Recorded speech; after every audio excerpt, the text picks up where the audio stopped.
ECSI fans, you want to revolutionize your sports investing habits? Allow me to tell you about WagerWire. WagerWire is an app that helps you become a superior bettor by allowing you to sync all your sports books and track all your bets in one place. See your current action, your betting history, and stats. You could also sign up for sports books and collect bonus offers. Follow them at WagerWire on X, as it's the best account on the platform. Head to App Store or Play Store now and search WagerWire and download the app. What is going on, you guys? Welcome back to another episode of Dynamics on the Hardwood. CJ and Diesel here. Oh my goodness, can't speak right now. But CJ, how are we doing today, brother? We're doing good. We got a lot of stuff coming from the past for you. TikTok, I'm watching you. TikTok, I'm on you guys. Here we go. But yeah, nah. We're gonna have a fun one here. If both of us are smart, Magic Johnson will not be on any of these lists because he's not a '90s point guard. He's an '80s point guard. But we're gonna get into it. Denzel, what we got for us today? Well, you heard it here first. We are doing nothing but history segments today, folks. We're going to start off with a juicy one, the top 90s point guards. We're sticking strictly to just the 90s here, the top 90s point guards. CJ, I'm going to let you kick us off here. Who do you have in your top 90s point guards? So for my top 90s point guards, it was very hard because there were some people that could have been constructed in the 80s going into 90s. I didn't have those players in here because we talked about them for the 80s point guards. There's some point guards that we could be talking about in the 2000s more than we could be talking about to the 90s. So I didn't put those point guards in. So I kept this strictly just who was best in the 90s. I come up with 5, but I do have another 6 when I have a honorable mention. My 6 is Nick Van Exel. I think that homie deserves some love. Very underrated, probably one of the most underrated players in the 90s, if not in NBA history. So I had to put him on here. My number 5 is Kevin Johnson. It would be silly for me not to put him on this list. I mean, Phoenix Suns legend right there. Obviously, yeah, Phoenix was in kind of some rough years at the time, but their high standpoint came from Kevin Johnson. So I had to put him on here. My 4, I'm putting Tim Hardaway Sr. Miami Heat days, Golden State Warriors days, Tim Hardaway Sr. Had to put him on here. It wouldn't be a 90s point guards list without Killer Crossover on that list. My number 3, Penny Hardaway, questionably should have been a point guard that won an NBA title with Shaq in the 90s with the Orlando Magic days. Me personally, I think that was probably the one that got closest to a ring than everybody else on my list. So because I'm not going to talk about the Chicago Bulls point guards, and I'm not going to bring up the Houston Rockets point guards because those were the only 2 teams that won in the 90s. But if one had a chance, it was Penny. My number 2, Gary Payton, the glove, one of the best point guards defensively that we have ever seen on the court. And then 1, you would be lying to yourself if you didn't have him here. I mean, the 1 is the clear answer. It's from the Utah Jazz. As much as I don't like that team and how they were set up, I do have to put John Stockton here. Not only because of what he did on the basketball court, but he is a Utah lifer. So that's another thing that you gotta also recognize when you're making this list. So that's my top 5. I gave you 1 extra one. And yeah, that's how I'm feeling about it. Okay. All right. Yeah. Yours and mine are similar until we get down to the bottom of the 5 and the honorable mention. Those are where my differences are. For my honorable mention, I had Mark Price. I don't hate it. I don't hate it. Yeah, Mark Price from the Cleveland Cavaliers. There, a team that seemed to always be in ascension with Brad Doherty, Larry Nance Sr., um, Craig Elo, Yep. Lenny Wilkins was the coach. So Mark Price, honorable mention. Number 5, I have Jay Kidd. I have Jason Kidd at number 5. And I man, I dug deep into this one because I was trying to find something that he did that other people didn't. And the Oh, I think homie left us. So I understand why Denzel picked Jason Kidd. Oh, it looks like I he's coming don't back. I don't know Hello. what just happened. Hello. um yes, I don't know what just happened. It just kicked me for some reason, but um yeah, 5 is J Kidd. Reason why I have him on here is because he led the league in assists 2 times during the 90s. 2-time All NBA first team. All defensive team in the night was on the all defensive team once in the 90s. Rookie of the year and was a 3-time All Star. That like the two leading the league in assists twice in the 90s is a big one for me. So that's where I was like, okay, I like that's what did me over Kevin Johnson. I can't argue with you, Kevin Johnson one though. Like you look at that Phoenix Suns team of the 90s with Barkley and Dumas and all of those guys, Dan Marley. Kevin Johnson was just as important on that team As as everybody Barkley. else, but Charles. But Charles. Yeah. Yeah. I mean, so it's, so I definitely did not hate your Kevin Johnson one.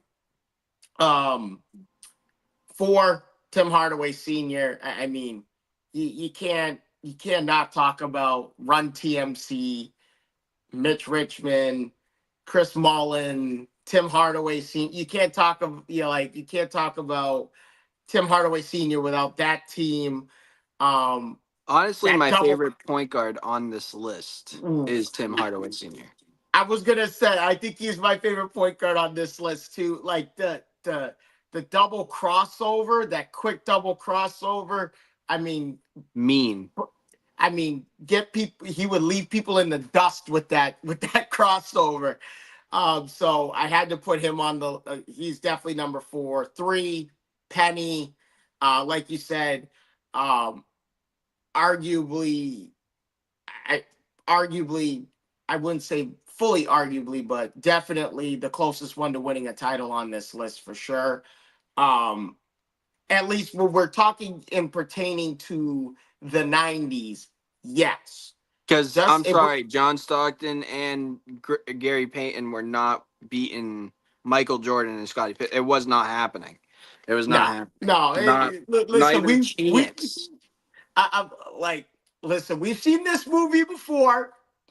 Like, unfortunately, nothing against Gary Payton the glove, nothing against him, but Jordan, George Carl, all you had to do was go say hi to Jordan at dinner. That's all I gotta say. That's all I gotta say, man. All you had to do was say hi to him at dinner. That's it. That I will. um I will say obviously, though, Gary yeah. is probably the best defensive point guard on this list.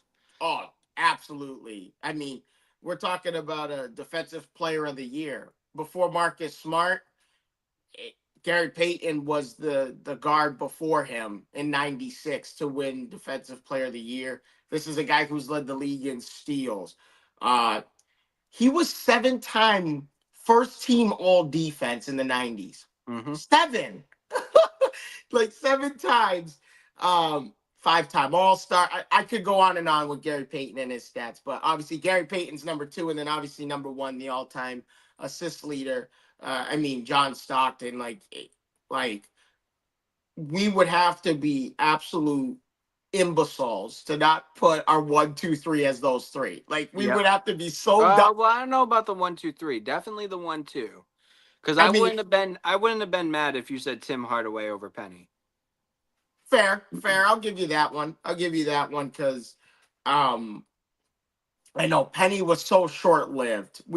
I Yeah. mean that's the killer with Penny Hardaway is if he didn't have those knee issues. Um, Obviously this is pertaining to after Shaq had left, where the knee issues came up. And Shaq went to greener pastures. Like, um, I like imagine if Shaq and Penny stayed together, dude. Like, who Yep. knows? Who knows? I see rings. I don't know about anyone else, but I know I see rings with that duo when you got Nick Anderson and I know they had to deal away with Scott Skiles. Horace Grant was a part of those teams. Like Horace was a they big part. and a lot of the thing that people fail to realize with that Orlando Magic, those Orlando Magic teams of the '90s is that's within the first 5, 6 years of them being a franchise. They became a franchise in '89. That was Yeah. the first year they became a franchise, and they have the not one but two number one overall picks in the draft lottery. One of the most insane things. If you guys haven't seen it, A little go watch it. controversial. It's A not as little controversial controversial. as '85 and Ewing, but we'll leave it at Yeah, that. yeah. Past videos, if you want to go watch, they're Yeah. there. But if you guys haven't seen it, this magic moment, the 30 for 30 film, like such a good film to watch. If you guys are really interested in those '90s Magic teams and how things came about, but yeah, Penny never got hurt. Who knows? Uh, there's a great what if segment.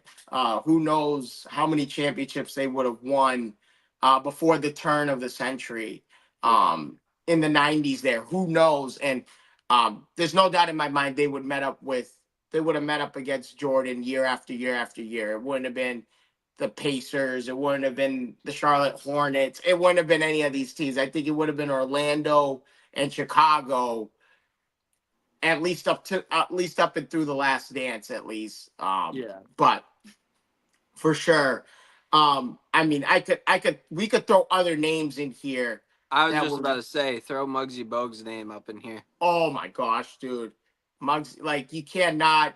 Oh my gosh, Muggsy Gotta throw Bogues, the him up.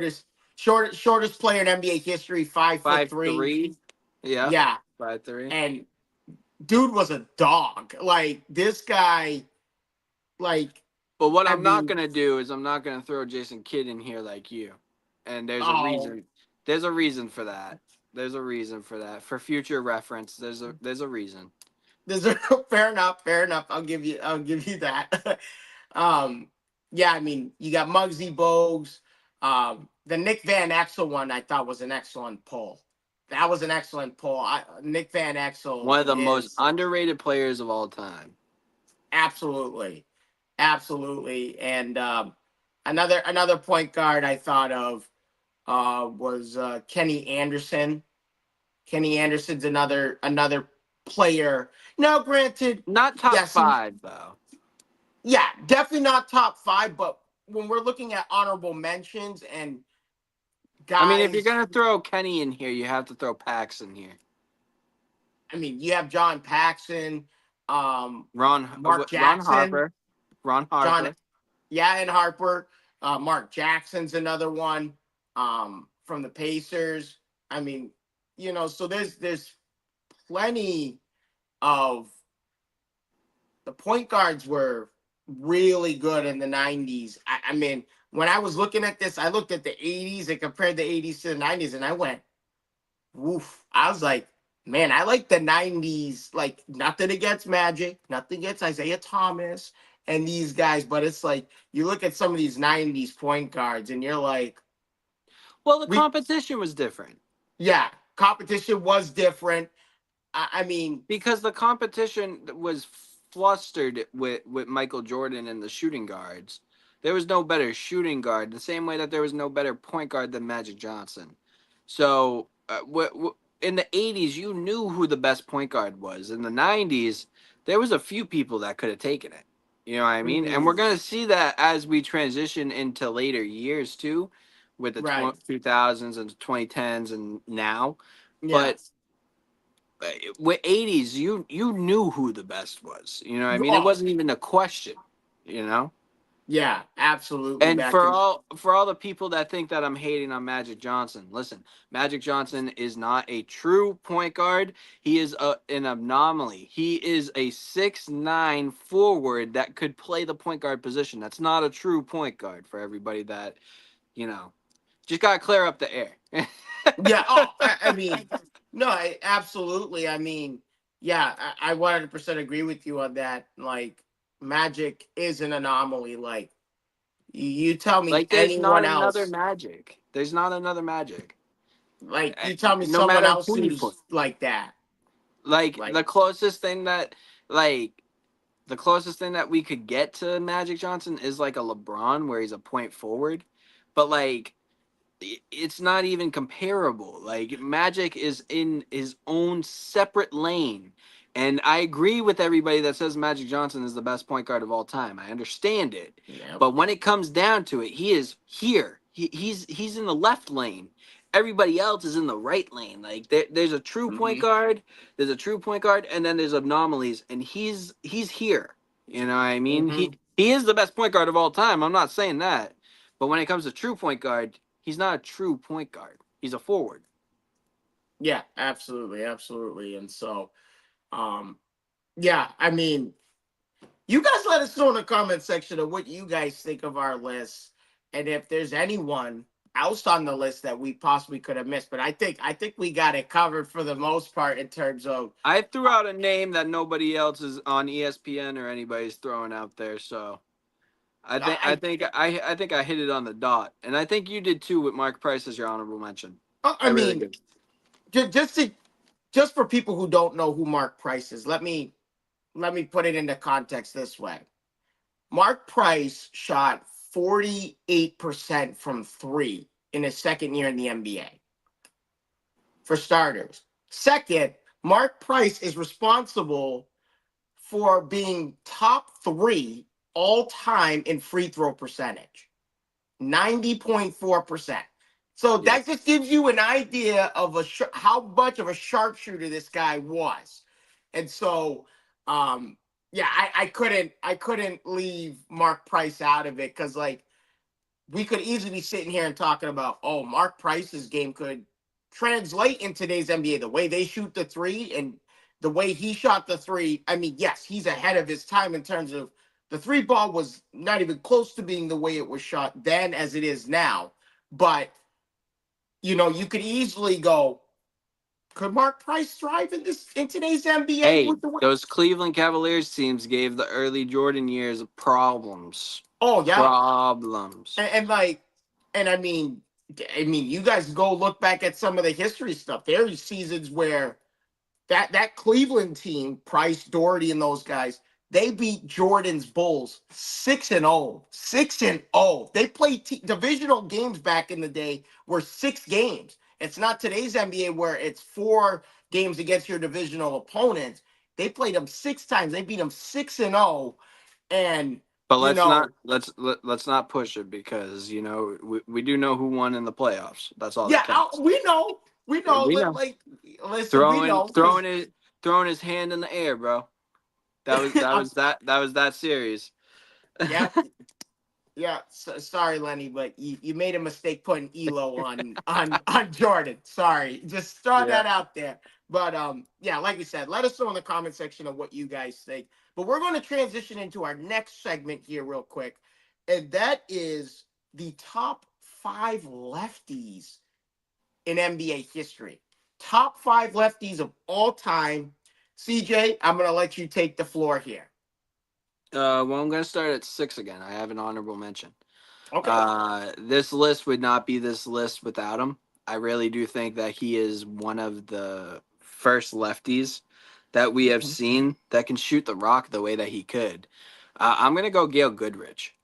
Gail Goodrich is on my list. He's on my radar. He didn't make the top five for me because the other five did more in their NBA careers. But I will say that Gale, he should be there. He should be. If it wasn't for one of these guys, he would be a top five lefty of all time in my Mm-hmm. eyes. So I had to put him on here as an honorable mention. Uh, Mm-hmm. Number five. I mean, lefties list. We watch a lot of basketball. We've watched a lot of basketball, Denzel, in our time. It Yeah. would I cannot not put Manu Ginobili on this list. I mean, we talk about lefties. Manu is one of those guys. One of those guys. Absolutely. Oh, you know what? That makes sense actually for what we were talking about before. But we'll get into that Yeah, eventually. yeah, yeah. We'll get That there. makes a lot of sense now actually. But Manu, I mean, part of the big three in the Spurs. Uh, a six man, probably one of the best six man we ever seen in the NBA. I mean, what else do you want me to tell you? He played right next to Tim Duncan, and he won what was it, 5 championships with them, 4 championships with them. Maybe Yeah, he it's was three. there Yeah, it's like 3 or 4. Yeah, with 3 or 4. him. He Yes. was there, Yeah. yeah, because he wasn't there for the first one, right? Right. The That first was one was David in the late Robinson. '90s. Yeah. Yeah, yeah. So he I think he has four for the Spurs, which is phenomenal as a third option on a team. Mhm. Um, Not my number four. This is where it gets kind of hard. I had to put Chris Mullin here. Mm. Listen, I get it if you have him at three, but if you have him at 2 or 1, I think you're crazy. Chris Mullin's a great lefty, but Yeah. there's two people that are clearly better than him in my eyes. So I wouldn't be mad if you had him at three. But my number three, the reason why I don't have Chris Mullin there is because I have David Robinson, another Spur. Um, Probably one of the biggest freaks that we've seen in NBA history. I mean, the muscles on this man, and he's an NBA champion. Got the first championship with the Spurs. Did he get the second one as well? I think he got the second one as well. Yeah, I think he has. Yeah, he Yep, has he two. retired Yeah. on the second one. He retired on the Yeah. second one, so he has 2 rings. So I had to put him there. One as a sidekick, one as the star of the team. So David Robinson is my number three on that list. My Mhm. number two, though, the on record book, the second best shooter of all time, but in reality, I really do think that he's the fourth best shooter of all time. I have James Harden. You seen what he's done Ooh. in the NBA since he's been, we saw him come up in the OKC days as a six man, really not expecting much, and then he blows up in Houston, makes Houston relevant again. We already talked about the 2018 offense with Chris Paul last night. I mean, that offense is really what sparked the offense for last year's Boston Celtics. That's what their playbook Hmm. was off of. So obviously we've seen it when it worked. Unfortunately, we saw Chris Paul get hurt, so we didn't see it work in Houston. But if he didn't get hurt, it probably would have. But James Harden is my number two best lefty of all time. And the reason why I don't have him at number one, I think it's insane if you don't have this guy at number one, Denzel. I have Bill Russell. Bill Russell is an 11-time champion. Hmm. Boston Celtic hits home. I mean, what do you want me to say about the guy? He's one of the best centers that we have seen all time. 11 Hmm. championships, the most amount of championships won by any player in any sport. I'm pretty sure, correct? Yeah. Yeah. So, I mean, hats off to Bill Russell. Bill Russell's my number one best lefty of all time. And of course, I had to bleed the green and white on every list. So, there's my little green and white on that list to top it off. So, Yeah. No. Once again, like similar list, a little shuffled though. It's not in the mm, same order. Um, my honorable mentions is one of your top is your honorable mention in your '90s point guards there, Van Exel. Nick Van Exel was a okay. lefty. Okay. Yes, That's he one of my was. honorable mentions. I don't hate I it. have two honorable mentions there. Nick Van Exel's one. Number two, Derek Coleman. Wow. You picked Yeah, Coleman? I'm pulling I him thought out you of were the. gonna pull some green and white on the bottom of the list and the top. I'm not gonna I lie. mean, I mean, I could throw Dave Cowens. Dave I was Cowens was I a was gonna lefty. say Tiny Nate. Yeah, Nate Archibald is another one that you could throw in your honorable mentions as well. That rocked the green and white for sure. Um, Definitely like yeah, but the two that I had were Coleman and Van Axel. Coleman, dude, was a beast, man. Like Okay. there's a there's a story that Shaq talks about where Derek Coleman, he didn't realize how good Derek Coleman was until Derek Coleman dunked on him.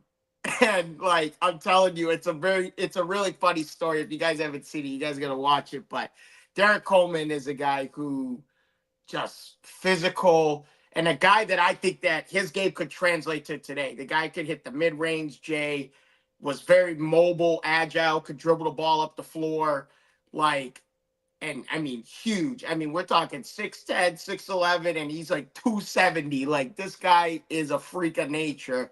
Derek Coleman is, I had to put him on the honorable mentions. But when we get to number five, this is where I had Chris Mullin. I had Mullins at five. Um, yeah, we Wow. like yeah. I thought you were gonna put him at 3, so I'm surprised with you No, putting him at 5. like I said, Wow. your picks are a little shuffled on my Wow. end. Okay. Obviously, Chris Mullins. You can't talk about one. You can't talk about not just one of the best scorers of his generation, but we're also talking about one of the sweetest jump shooters in NBA history. This That's guy had why a I'm sweet jump shocked. shot. That's why I'm so Yeah, shocked that you put him at 5. I I know he's at five. I'm a Mullins guy. I love Chris Mullin. Like like I told you, like Run TMC is one of my favorite teams and groups of Doesn't players look like to it. watch those highlights of. That like that team was out before I was born, but I love going on YouTube and watching Run Yeah. TMC and that group. Like those teams were so fun to watch. Um, I mean, you can't go wrong with sweet sharpshooting Chris Mullin. That's who I have at number five. Um, Four, I have James Harden at four. James Harden's at four. Do I think he can move up this list? Absolutely. I think James Harden can move up this list. I have him at four right now because he's not as decorated as my top three. That's where I'm at with that. Yes, he's as elite as it comes in terms of scoring and playmaking. There's no doubt in my mind about that. Like you mentioned the Houston Rockets days of James Harden. Like, dude, I, I still remember watching James Harden's first game in a Houston Rockets uniform. They went to the Palace at Auburn Hills in Detroit, and he dropped 37. First game on his own, no Durant, no Westbrook, no one, 37. Right off the bat, I was like, Four? They woke Four? up, they woke. Listen, when That's you give crazy. I me. thought, yo, I thought 1 and 2 were locks, bro. I thought 1 and 2 were the easy locks. I mean, dude, James Harden, One was most the three easy. second. Listen, for me, one was the easy What? lock. There's no doubt in my mind about What? one. Yeah, What? one was the Number easy 2 lock. was 2, bro. James Harden is the second best lefty.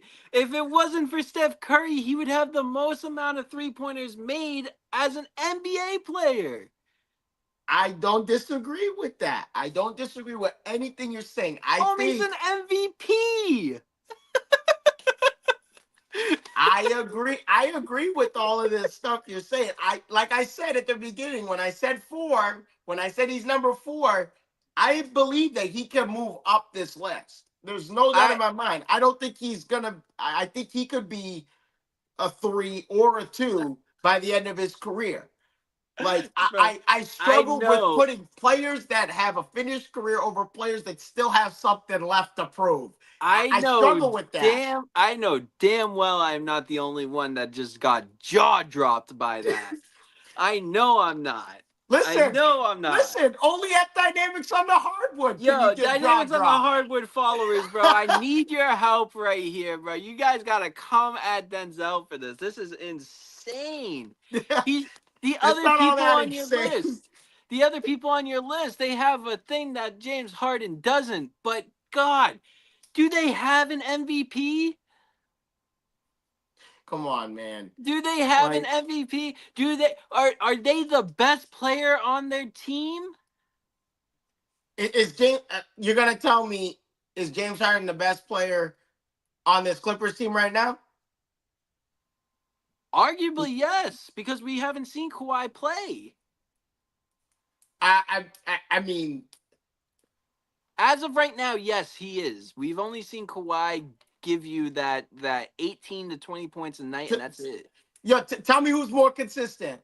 Consistent when it comes to playing on the floor and bringing it night in and night out on James both ends of the floor. Harden. Who's more consistent? James Harden, he's been there. Oh no Kawhi no no no no Leonard. no no no no no no no. No, no, no. All This right, is we're hold gonna have on. to table this conversation for another No, day. no, no, no, no, no. To I'm gonna me, Kawhi explain. Leonard I'm brings gonna it on explain both to ends this. of the floor No, no, more no. than James Harden Yes, does. yes, yes. But I'm going to explain to you this. You said consistency. How much have we seen Kawhi Leonard on the floor in the last 3 years? I agree. I agree with that. When we talk about consistency, James Harden has been on the floor.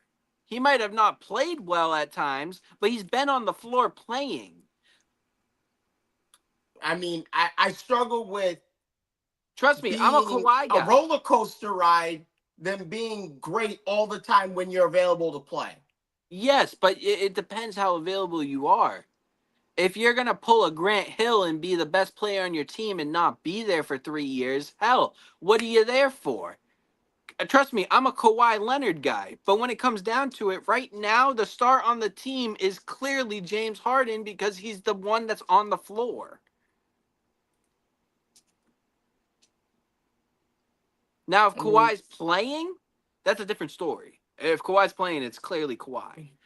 But how much are we going to see Kawhi play? That's the problem. we'll Come find on. out. Come on. In his prime years,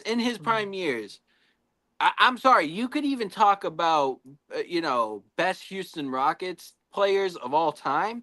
I mean, he's right up there. The only person that I could say is better than him all time for a Houston Rockets player is Hakeem Olajuwon. That's it.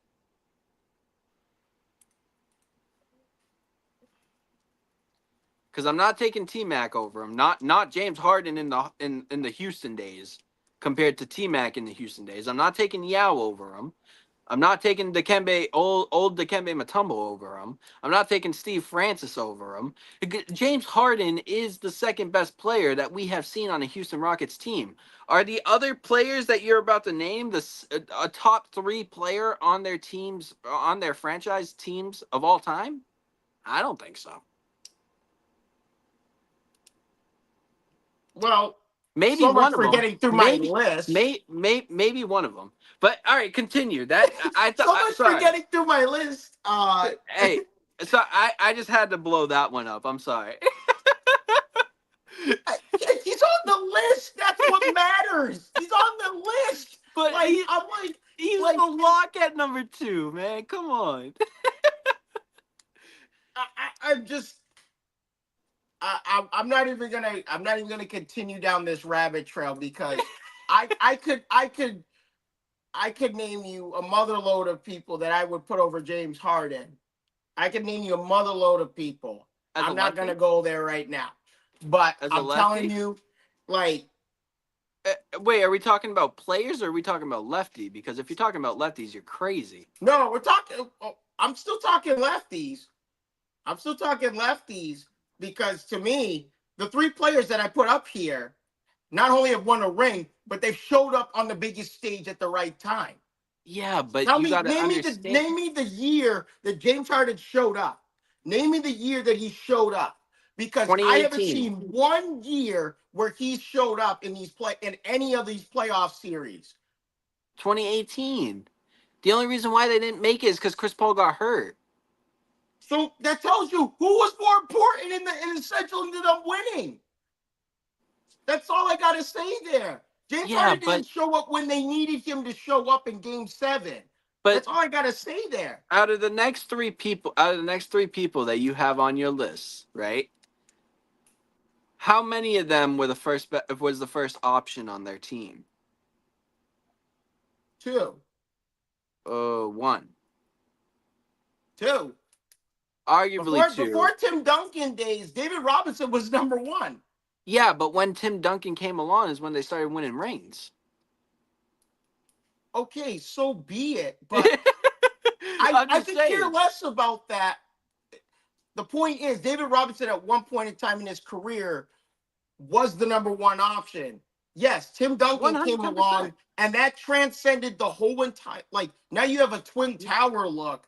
Who's going to stop David Robinson and Duncan? Like, not many people during that. Not many teams during that era. I'm not disagreeing with that. That's why I'm not mad if you put David Robinson there. I will agree with that. But if I know who you're gonna say next, I'm just gonna be like, bro, why? Who's hit more clutch shots than Manu Ginobili? I know, but like as the third option. And on top of that, Manu Ginobili is solely responsible in helping lead Argentina to a gold medal in 2004. You tell me James Harden has been quintessential in leading a team to a gold medal? I mean, if you have LeBron and KD and all those guys on the team, it's hard to say that anybody's influential on that team. The only time that we've seen an influential player on the USA team in the last 20 years is Steph Curry or Kobe Bryant. Those are the 2 guys that were influential on the USA teams. But that's what I'm saying. Those teams were loaded. If you put James Harden on Argentina, do I think that they still get that gold medal in 2004? Yes. Yes, I do. I think they have a better chance to, actually. I mean, the 2004 Argentina winning the gold medal in 2004 is the only Olympic gold that an American squad never won with professional players on the team. Yeah. It's the only gold medal they never won is 2004. Yeah, I know. And so, this is where I have Manu over him. To me, Manu shows up on the defensive end. James Harden does not. But like there's a lot of similarities between Manu and Harden because they're both lefties. And if Harden stayed on the OKC Thunder and didn't go to the Houston Rockets, he was going to be the Manu of the OKC Thunder. He was going to be that 6th man that could also start for you. But he left and he became something a lot bigger. You know what I mean? Yeah, I mean, I agree with that. I mean, to me, I pay homage to the predecessors beforehand before I just I get it. Put someone right in front of, like I said, James Harden could easily move up this list. I could easily put him at 2. But when it comes to showing up when your team needs you the most, the Game 7 of 2017, 2018, that postseason against the Warriors there, that game is the reason why I had Ginobili, because Ginobili showed up in big games on both ends of the floor. He played defense. Like, that's where I played into a deeper mindset than just but based on skill set, easily could put James Harden above Manu. Absolutely. There's no doubt in my mind James Harden has a better skill set. This guy, for how many years in a row, led the NBA in free throw attempts? Like, this guy, we talk about a foul merchant. They're calling SGA a foul merchant. He didn't even average 10 free throw attempts a game this year. James Harden has multiple seasons where he led the NBA in free throw attempts, and we're talking 10 plus free throw attempts. And over here calling this guy the Come foul on. merchant, SGA, dude. Like, Come on. I And not, agree. Skill set, there's no doubt in my mind I'd pick James Harden over Manu. It's just when it comes to showing up in the clutch moments, in the moments when your team needs you the most, are you showing up? Manu has showed up. David Robinson has showed up. Listen, we are obviously Bill Russell's one. That's clear and obvious because there's no one more accomplished than this guy.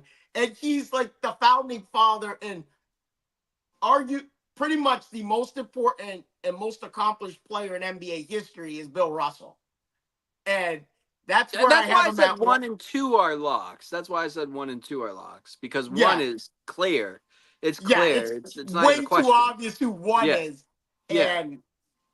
And so yeah, I mean, yeah, But I mean, obviously you could shuffle 3, 4, and 5. Absolutely. I agree with you shuffling it around, but I'm stuck on success.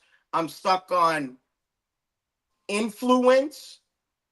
And Manu didn't just have influence for San Antonio, but the influence on that '04 Argentinian team, that's all I need to see because he showed up when you needed it. Game 7, James Harden, where were you? We can look at okay, last so postseason with the Clips. Where were you? okay, all right. So let me ask you a question. Right? If you take James Harden and put him on those San Antonio Spurs teams, and you take Manu Ginobili and put them on those Rockets teams, what do you think happens? I mean, to play Come on. to Come play on. the what if card.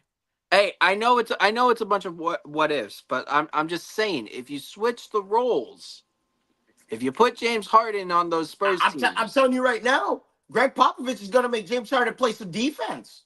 oh, He won't get that's away with perfectly fine. this revolving door defense that we call defense in today's NBA. He wouldn't That's let that's he's going to perfectly keep. fine. That's perfectly fine. But if you switch the roles, do you think Manu Ginobili does better than what James Harden has done on those Rockets teams as the star player of that team? No, Or put all right. Or put it this way: if Tim Duncan gets hurt, do you think Manu Ginobili can be that star player for those San Antonio Spurs teams to win championships? I know Manu steps up when Tim Duncan went down. I know the proof is in the game and what I'm seeing on the floor. I mean, we saw Chris Paul get hurt. Did James Harden show up? No. Like, So you think that Manu Ginobili would show up if Tim Duncan got hurt, and they would have won championships with Manu Ginobili as the best player on the team? I mean, you're throwing you're throwing. I'm just saying because all right. So if you take Manu Ginobili, right? If you take Manu Ginobili and put him on this 2018 Rockets team against this loaded Warriors team, by the way, and Chris Paul gets hurt, you think Manu still shows up? Manu will show up more than what James Harden did when Chris Paul went down, and it was only for one game. Like Chris Paul got hurt in Game 6, didn't play in Game 7. So you think I they mean, beat the Warriors? You think they beat the Warriors in Game 7 if I'm not saying I think Manu? they beat the Warriors, but who's beating the Warriors of 2018 with Durant, Curry, and That's my Clay? point on James Harden in 2018. That's my point. Their best I chance mean, I was to feel like we're have, grasping at straws but over but one like place difference. but like if those Warriors teams are not there, do you think that James Harden wins a title? No, personally, I don't think so. Who was beating that team other than that Warriors team? I'll take any best team out of the East over that. Are you kidding me? So you're Like, taking the Cleveland Cavaliers. You're taking the Cleveland Cavaliers I think without LeBron and them would have without won in Kyrie, 18. without Kyrie. LeBron wins in 18. Absolutely. I'll take LeBron, Kyrie, K Love. Kyrie wasn't there anymore. Kyrie was not there. I'm still taking LeBron. You're gonna tell me James Harden's gonna show up over LeBron James in that series? No, but I think if they're healthy, Chris Paul shows up more than J.R. Smith. Yeah, because J.R. Smith took a foul shot and went the wrong. Like, dude, Who was like the beating them J.R. other Smith. than the Warriors? There's no team that's beaten them other than the Warriors. They were one team away from winning the title. That year, that Rockets team was ridiculous. Ridiculous. I'm not saying they weren't ridiculous, but you're gonna tell me James Harden is gonna go tick for tack with LeBron James in that series? Point wise, yes. Point wise, James Harden was on a different level. That was his MVP You're gonna season. tell me James Harden's gonna show up on the defensive end in that final series? Cleveland, Maybe not the defensive end, but if that if yeah. that Rockets if that Rockets team is healthy, if Chris Paul's healthy, yes, they win that series.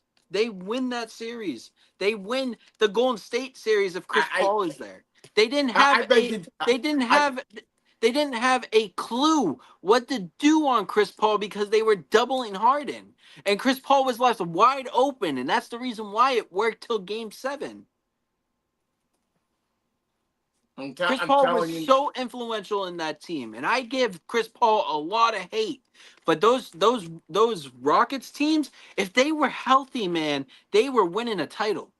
They were winning a title. Yeah, I can't see, like, if we've seen James Harden fail to show up, what makes you think they're gonna win in 2018? Like, Bro, what makes you're you think the he's gonna show up? you're the all right. You're going Don't tell me I'm against the only guy, because no you no no no. cannot sit here and say James Harden shows up. He has never showed up when his teams needed Okay, him. but all He's right. never showed up. Yeah. To, But the 2018 year, his MVP season year, right?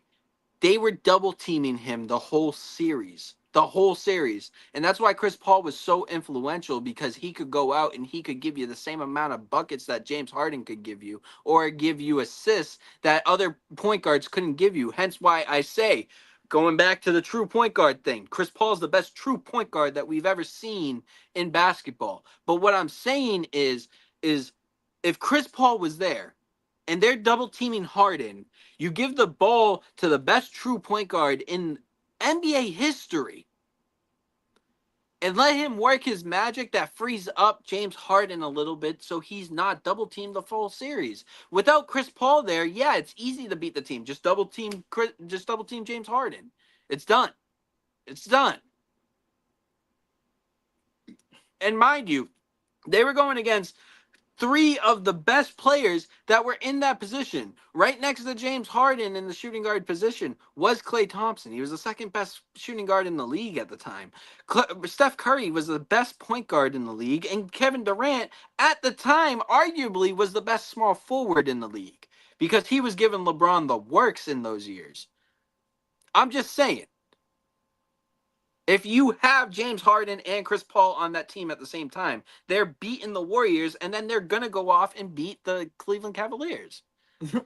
I just don't think. I don't. I really don't think Their so. offense was too dominant. I Their really don't offense was think too so, dominant. man. I really don't think so. Their, I like. their offense was too lethal. And if they could get past the Warriors, they were easily going to get past the Cavaliers. Easily. With ease. It's a different matchup. It's a Yeah, different matchup. it's a different matchup. You don't have three of the best people in their position on the same team. You only have one guy, and that guy's LeBron. So if you can beat Steph Curry, Kevin Durant, and Klay Thompson, you can beat just LeBron James all by himself. I mean, I beg to differ that LeBron was by himself in 2018, but I'm telling you, Was man. Kyrie there? No, Kevin Love's there. J.R. Kevin Smith's Love there. at the bro. Channing Kevin Frye's there. Jay Crowder's there. Jay Crowder's playing defense on James Harden in that series. Yeah, 110%. And James Harden is giving him the works on the offensive side. Giving him the work. James Harden was on a different level at this time. Different level. The only person that was comparable to James Harden on the offensive side was Steph Curry. That's saying something.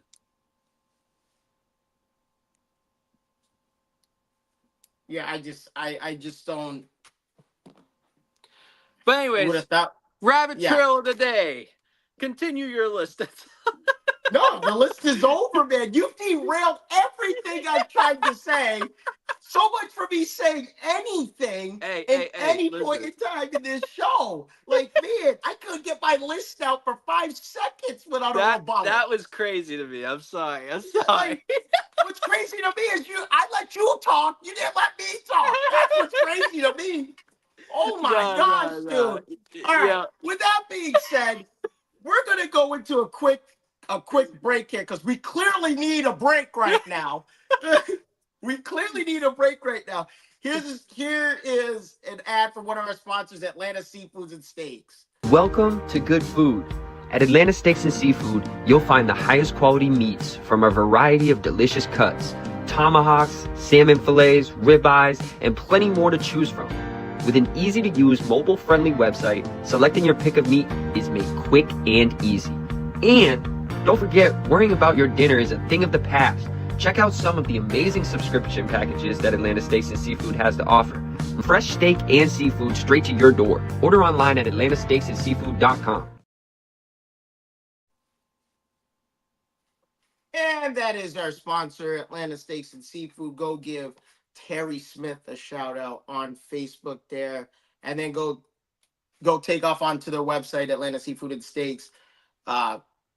Meal plans, appetizers, seafood, wine, you name it, they have it. They have subscription plans. Set it and forget it. Get your protein for the month.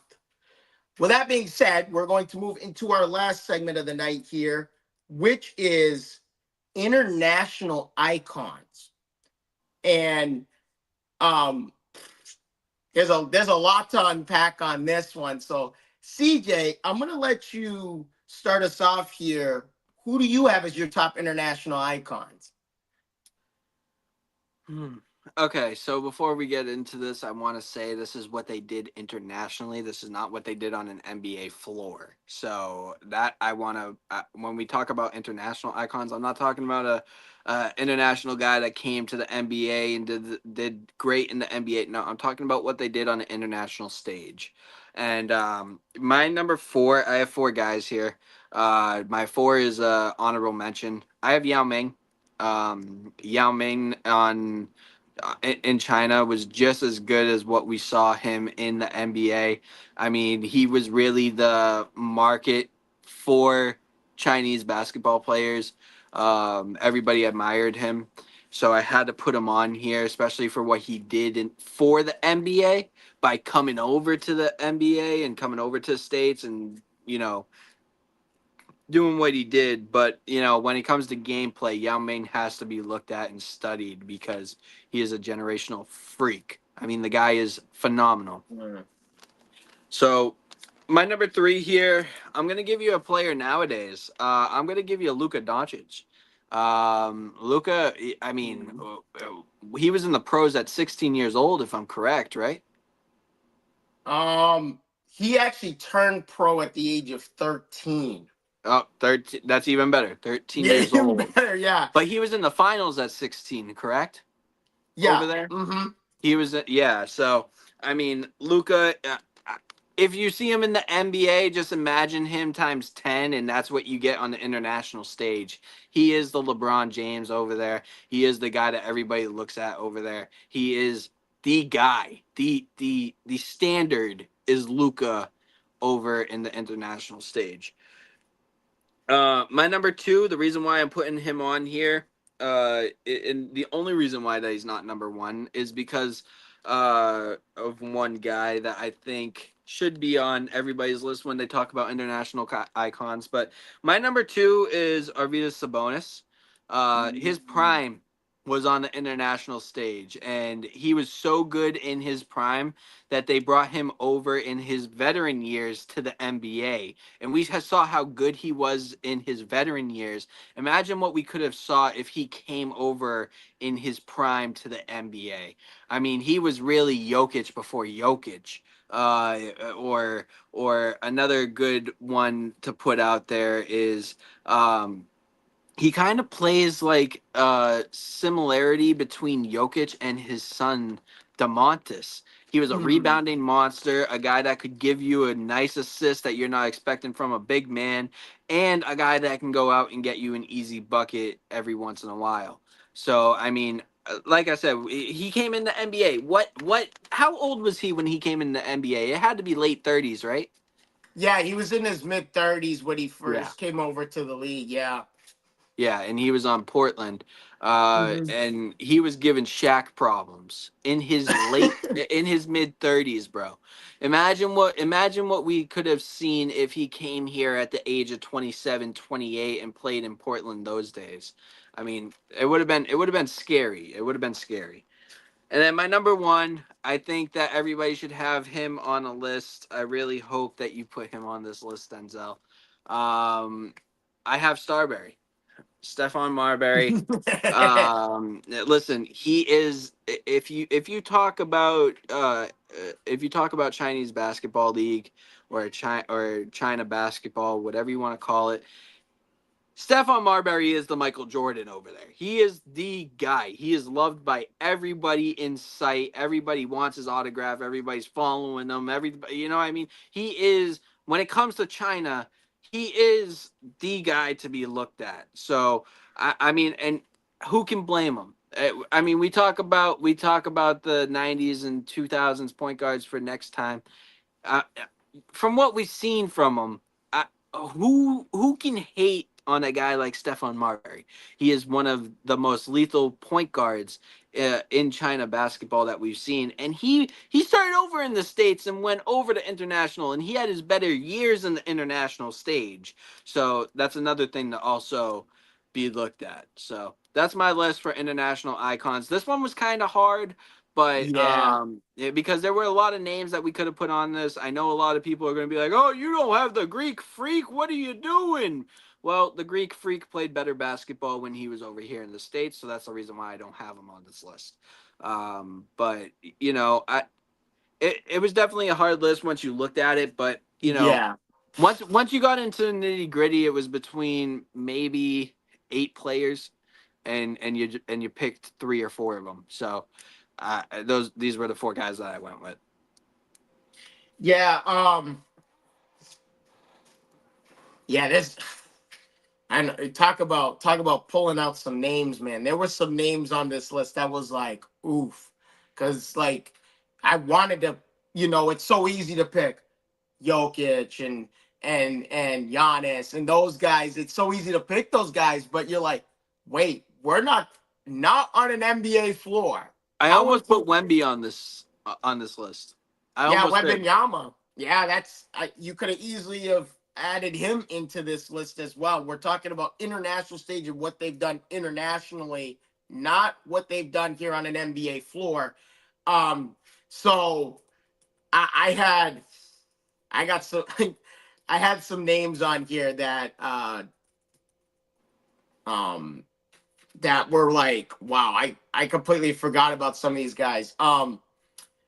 Honorable mentions, I have a few. I have like this list consists of almost 10. Like That's what I was saying. but majority of Eight to them were 10. honorable mentions Yep. because I so for me, my honorable mentions are I could easily have put Luca in the top 3, top 5. I have Luca there. He should be up there with what he being a pro at 13. Are you kidding me, That's dude? ridiculous. That's Like ridiculous. that's insanity. So I had Luca, Tony Parker, Manu Ginobili, um, Lefty, the guy that you were like, now that makes sense. Yeah, I Manu's did. on the list, but he's honorable mention. Vlade Divac. So just to give you an idea, Mark and Pau Gasol, I had them on the list as I well. didn't even think of Paul.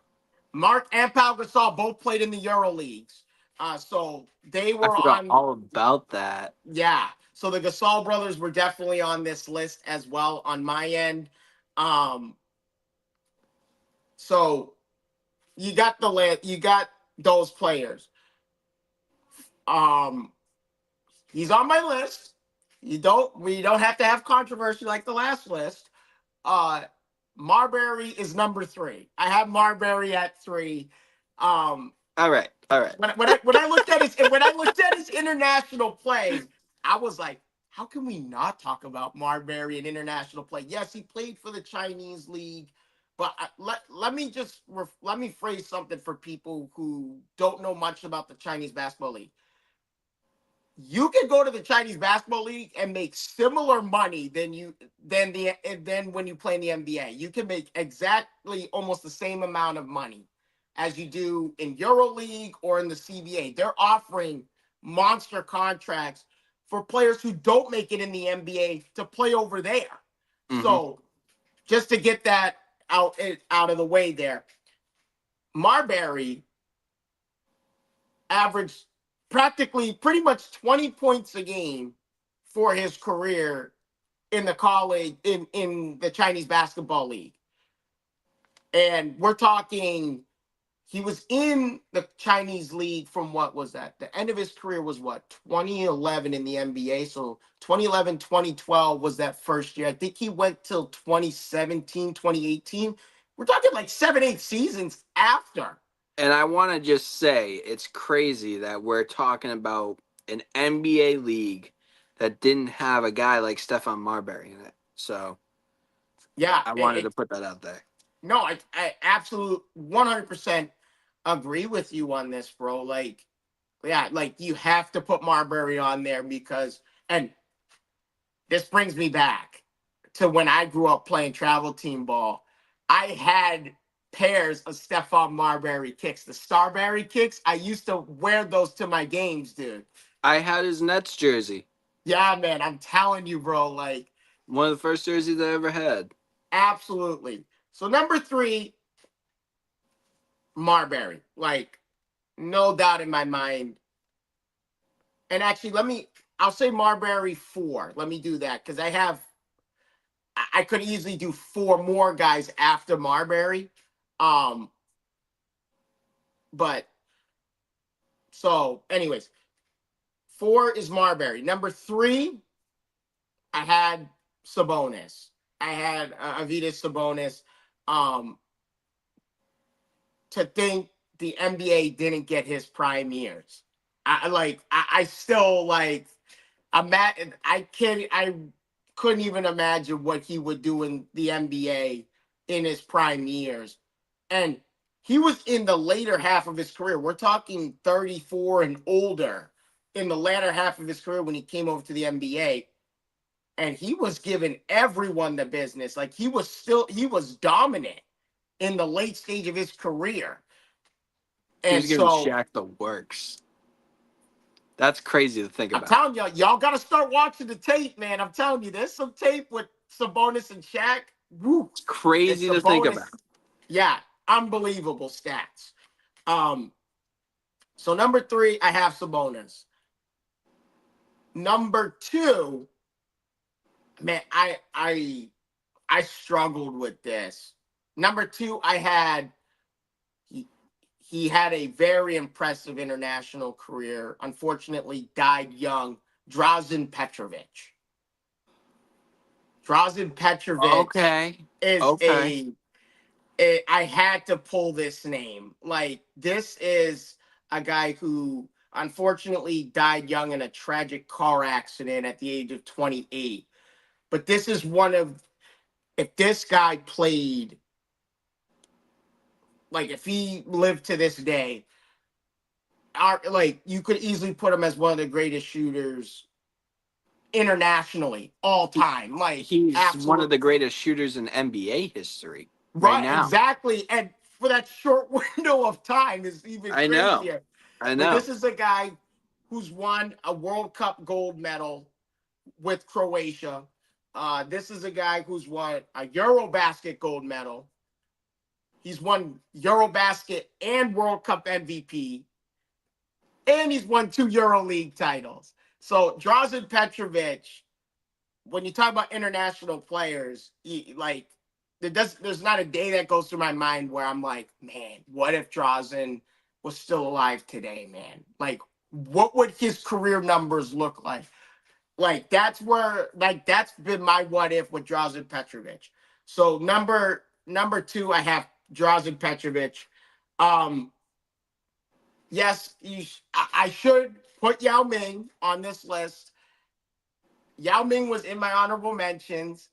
My number 1 is a name that I loved pulling, and that is Tony Kukoc. Number 1 is Tony Kukoc. This is a guy that was considerably making more money in the Euro leagues than going and playing in the NBA. And this is a guy who's won a World Championship gold medal, World Championship MVP, 2 Eurobasket gold medals. We're talking Euro leagues, 3 Euro League titles. This guy was an icon in the Euro leagues for many, many years. And so people need to understand the reason why people need to understand the magnifications of what was happening during that time period with Petrovic, Kukoc in the 80s and early 90s. There was a civil war between Yugoslavia and Croatia. And a civil war broke out, and these guys were playing away from home but these guys also served in their military while playing at the highest stage in Euro basketball.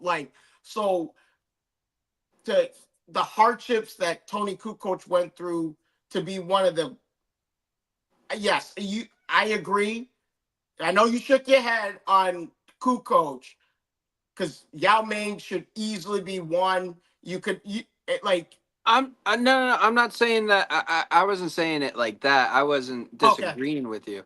No, I can see why I was kind of mad at myself for not putting him on the list. Oh, That's Kukoc. all. Okay, yeah, it's just like and Kukoc. I'm telling you, we could have put him as our honorable mentions in top lefties of all time. We could have easily put him in yes, with an asterisk on it. But that one I disagree with. I mean, Kukoc. If you're talking about internationally and NBA, right? Yes, but not just NBA. Yeah. Oh, yeah. No, not fully NBA. Like, if we're talking both internationally, like to transition from international to NBA stage. Oh, absolutely. Yeah. But we're talking just NBA. There's far more. There's a bigger gap than we think. Yeah. But Kukoc. You're gonna get me in trouble. You're gonna get me in trouble on this show, man. You're gonna get me in trouble. But yeah, so that's my list there. I mean, yeah, like I said, Yao Ming should easily be on this list. Like, now, if I went from 5 and up, Yao Ming's in the top 5. I could have put, but see, he's an international icon, but he never played on the international stage. Dikembe Mutombo, we know of him as a global ambassador, but he never played internationally. He only played in the NBA. Yeah. He never played for his country in the World Cup or FIBA games or whatever. He never did that. I mean, an international icon that I can think of, but we're not talking Euros. We're talking from South America. You've probably heard the name, CJ, Oscar Schmidt. Yep. From Brazil. This is a guy who was at one point in time, the only player, the only human on God's green earth to score over 50,000 points. Yep. There's two people now, but LeBron's number 2 on that list, as it pains us to say that. But Oscar Schmidt is someone that is easily a global icon, just for what he did. And he did get picked up by an NBA team, but he never played for that NBA team, which was the New Jersey Nets. He never played for that team. He rather Really? played. I didn't know that. Yeah, he did get picked up by an NBA team, but he never played. He wanted to play for his country, and obviously the Pan American Games in the late '80s is probably the most iconic moment because the USA was heavily favored. Now, at the time in those Pan American Games, it was college players playing in those Pan American Games, and US was heavily favored against Brazil, and he had something like 46 points and hit every clutch shot imaginable that you could think of and led Brazil to a Pan American gold medal. So, like, Oscar Schmidt, easily we could have thrown on this list as well. But I have to pay homage, and I have to pay my respects to Oscar Schmidt, because if there's one player globally that does not get talked about enough, it's Oscar Schmidt. Like, for sure. Because people are like, I know people right now are going, who is this? I'm telling you, look up Oscar Schmidt. I'm telling you, there's like decorated career, one of the most prolific scorers internationally all time, arguably the most prolific scorer internationally all time, and he's not getting talked about enough. So I had to put that in there. So, any more comments? Anything else from you, CJ? No, I'm actually surprised with some of the polls you had on your list, and I actually like a lot of them. I think we know which one I didn't like, but Fair enough. Fair enough. Yeah, It is I'll what give it you is. that. I'll give you. It is. I had thought Starberry. I had to put Starberry on there, bro. I personally thought that with your list, out of what you put out, Drazen definitely I would have put on my list. Kukoc I definitely would have put on my list. And Paul Gasol I would have put on my list. I know you're gonna say something about Mark, but Paul Gasol was a lot better than Mark in every aspect. So I probably would have put Paul Gasol in my list as well. And as much as it pains me, one of my favorite players of all time, Kevin Garnett, Paul Gasol put Garnett on a poster early in Paul Gasol's career when he played for the Vancouver Grizzlies. Yep. He has a play where he goes baseline on KG and dunks on him.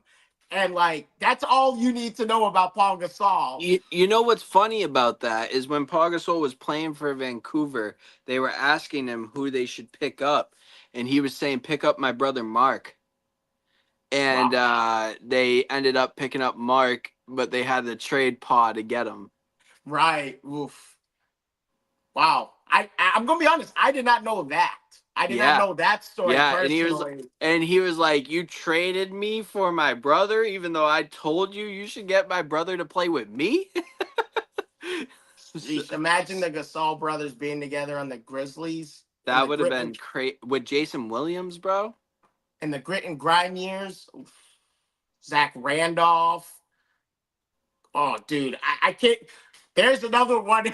Like, imagine if the Gasol brothers were together. Shoot, nasty work. The Western Conference during that time period. But at the beginning, the big two on that team was big three. They had Jason Williams. They had I can never say his name. It was like oh man. I know. Was it Rudy Gay on that team? No, not that. No, not those years. I'm not. I'm too far ahead. Yeah, farther back. I'm not far back enough.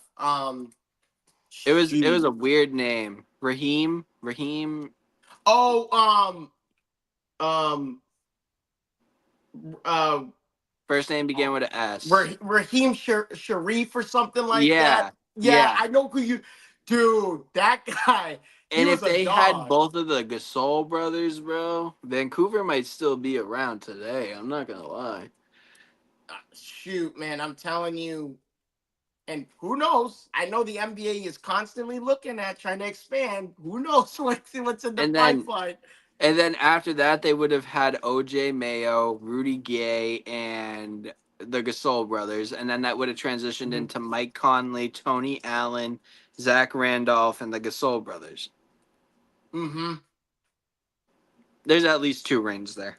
There's at least two. Yep. But whew. All right, man. What a show! What a show that we've unpacked here. A lot of turbulence. Let's call it that. We'll call Yeah. it some turbulence in our lefty segment there. But yeah, let us know who you guys think are the top international icons. As you guys see down in the ticker below, we got our socials there. Oh, go ahead, CJ. You got something there, real quick? Yeah. One more thing. Every Yeah. Tuesday, you can now expect us to be bringing you past content here. So anything that NBA history wise, every Tuesday you can find it here on East Coast Sports Investors, and we will be posting on the socials as well. As you know, the new TikTok is Dynamics on the Hardwood, all lowercase. And we have, like you said, we have the ticker right there. You can follow us at all the socials there. You can find us on East Coast Sports Investors. But every Tuesday live here, you can watch us talk about NBA history and join in as well. So just wanted to throw that out there. Yeah, absolutely, man. And with that being said, on behalf of East Coast Sports Investors, Dynamics on the Hardwood, CJ, pointing the wrong way because it flipped thanks to Yeah, me it flipped. being It flipped. because I pointed the right way, but really wrong. But that's CJ. I'm Diesel. As always, guys, stay tuned. Deuces.